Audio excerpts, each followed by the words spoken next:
Spain நாட்டுக்கு உரிய பால்மா து மலோர்கா அல்லது இல் து மஜோர்க் என்று அழைக்கப்படுற ஒரு தீவுக்கு நாங்கள் வெக்கேஷனுக்கு போயிருந்த பொழுது அதனுடைய கேபிட்டலில், அதாவது பால்மா என்ற அந்த கேபிட்டலில் நின்று கொண்டு எடுத்த காணொளி தான் நீங்கள் இப்போ பார்த்து கொண்டிருக்கிற காணொளி.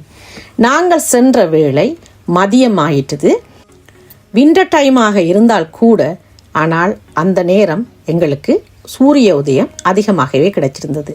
ஆகவே அந்த அழகான சிட்டியை சூரிய ஒளியால் அப்படியே அலங்கரித்திருந்தது தான் உண்மை என்று சொல்லணும்.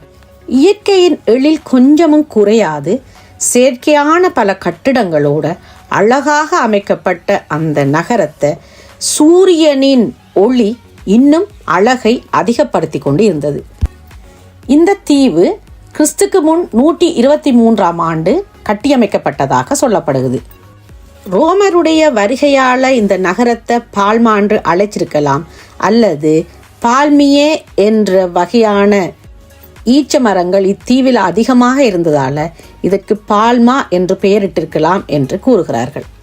இந்த தீவை முஸ்லிம் ஆக்களும், அதாவது இஸ்லாமியர்களும் ஆட்சி செய்திருக்கிறார்கள். அதனாலேயே மதீனா மயோக்கா என்றும் இந்த இடம் அழைக்கப்பட்டிருக்குது. அதன் வழியாகத்தான் இத்தீவு இன்று பால்மா து மயோர்க் அல்லது பால்மா து மலோர்கா என்று அழைக்கப்படுது. இந்த நகரத்தில் முக்கியமான மைய பகுதியிலேயே பார்க்க வேண்டிய மொனிமெண்ட்ஸ் எல்லாம் அமைக்கப்பட்டிருக்குது. ஆக நிறைய தூரம் நடக்க தேவையில்லை, ஒரு இடத்துல இருந்து கொண்டே எல்லா விடயங்களையும் பார்க்கலாம். அங்கு முக்கியமாக பார்க்க வேண்டிய ஒரு விடயம் தேவாலயம். கத்தீட்ரல் து பால்மா து மயோர்க் என்று அழைக்கப்படுற இந்த தேவாலயத்தின் கட்டமைப்பு அவ்வளவு அழகாக இருக்கும். ஷத்தோ து பெல்வே என்ற ஒரு மியூசியமும் இருக்குது. இஸ்லாமியர்கள் ஆண்ட காலத்தில் கட்டப்பட்ட ஒரு அரண்மனையை இப்பொழுது கண்காட்சியகமாக மாற்றியிருக்கிறார்கள்.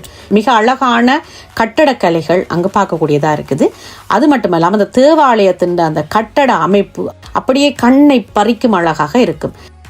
இந்த தேவாலயத்தின் அருகிலேயே இந்த அரண்மனையும் அமைக்கப்பட்டிருக்குது. இந்த இரண்டுமே ஒரு மலைப்பகுதியில் இருக்கிற மாதிரியும், அதன் அருகில ஒரு ஆழி கட்டப்பட்டிருக்குது. அந்த ஆழியை கடந்தால் ஒரு பெரிய ஒரு ரோட்டு போகுது. அந்த ரோட்டை கடந்தால் கடல் வருது. அந்த கடல் துறைமுகமாக அமைக்கப்பட்டிருக்குது. இந்த கோட்டையின் வெளிப்பகுதியிலேயோ அல்லது தேவாலயத்தின் வெளிப்பகுதியிலேயோ நின்று பார்த்தால் அந்த சிட்டியை மிக அழகாக பார்க்கலாம். ஆழி, கடல், கடல்ல இருக்கிற கப்பல்கள் என்று சொல்லி அழகான காட்சியாக இருக்கும். காலையிலும் மாலையிலும் இரவிலும் என்று 3 நேரங்களிலும் மிக அழகாக அந்த காட்சிகள் தென்படும். எங்களுக்கு மதிய நேரமும் சூரியன் மறைகிற நேரமும் இரண்டுமாக நாங்கள் அந்த காட்சிகளை பார்த்து மகிழ்ந்தோம். மிக அற்புதமான ஒரு சிட்டி அது.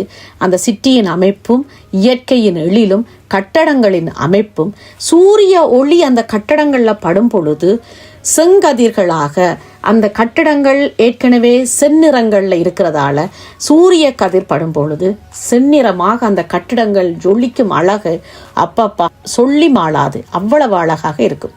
ஐரோப்பாவில் இருக்கிறவர்களாக இருந்தால் கட்டாயம் பால்மா து மயோர்க்குக்கு போய் பாருங்க. 3-4 நாட்கள் போதுமானது.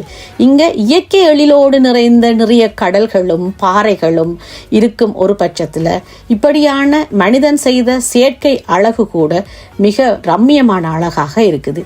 இதை நீங்கள் பார்த்து ரசியுங்கோ, நாங்களும் உங்களோட சேர்ந்து ரசிப்போம். வணக்கம்.